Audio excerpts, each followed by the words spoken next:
మందకృష్ణ మాదిగారి నాయకత్వం గౌరవశ్రీ మందకృష్ణ మాదిగారి నాయకత్వం వికలాంగులకు 6,000 పింఛను వెంటనే వికలాంగులకు 6,000 పింఛను వెంటనే మోసం చేయటమా ఎలక్షన్ల సమయంలో చెప్పిన మాట మీద ఉండకపోవటమా ఎలక్షన్ల మాట చెప్పకుండా ఉండకపోవటమా వికలాంగులకు 6,000 పింఛను వెంటనే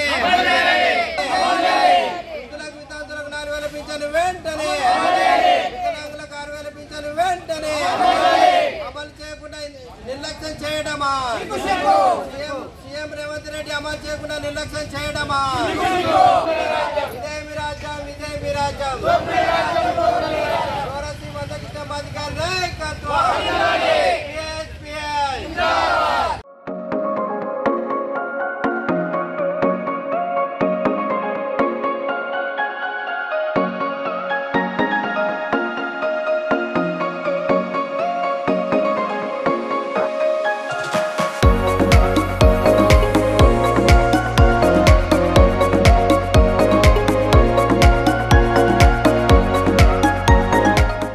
ఆఫీసు ముట్టడి చేయడం జరిగింది.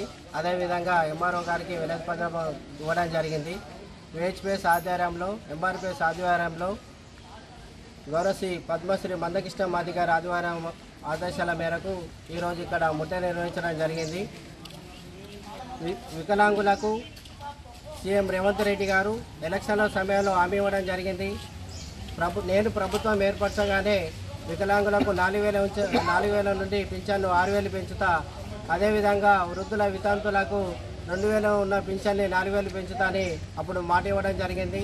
కానీ దాదాపు ఇప్పుడు కాంగ్రెస్ ప్రభుత్వం ఏర్పడి 22 నెలలు గడుస్తున్నా ఇప్పటి వరకు వాళ్ళపైన స్పందించడం కానీ మాటను మర్చిపోవడం జరిగింది. ఇది చాలా దురదృష్టకరమైన విషయము. ఇప్పుడు స్థానిక ఎలక్షన్లు వస్తున్నాయి.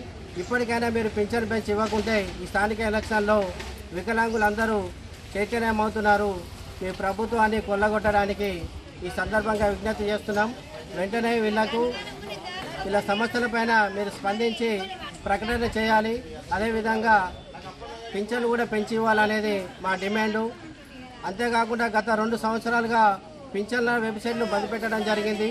కొత్త దరఖాస్తులు చాలామంది పెట్టుకోవడం జరిగింది. వాటిని కూడా పరిశీలించి రిలీజ్ చేయాలి, వెంటనే రిలీజ్ చేయాలి. మన పక్క రాష్ట్రమైన ఆంధ్రప్రదేశ్లో నారా చంద్రబాబు నాయుడు మా ప్రభుత్వం ఏర్పడగానే పింఛన్లు పెంచిస్తా అన్నాడు.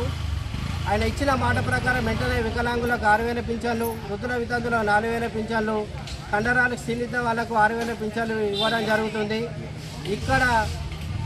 ఇక్కడ ఉన్న ప్రభుత్వం బడ్జెట్ ఉంది, అక్కడ లోటు బడ్జెట్ ఉంది, ఇక్కడ అధిక బడ్జెట్ ఉన్న ప్రభుత్వం ఇవ్వకపోవడం చాలా శోచనీయకరణం. కాబట్టి దీని మీద వెంటనే సీఎం రేవంత్ రెడ్డి గారు స్పందించి మా వినతులన్నీ స్వీకరించి వెంటనే వీళ్ళ సమస్యలను పరిష్కరించాలని ఈ సందర్భంగా డిమాండ్ చేస్తున్నాం. జై మాదిగా, గౌరవశ్రీ మందకృష్ణ మాదిగా నాయకత్వం వర్ధిల్లాలి. జై మాదిగా, గౌరవశ్రీ మందకృష్ణ గారి నాయకత్వం.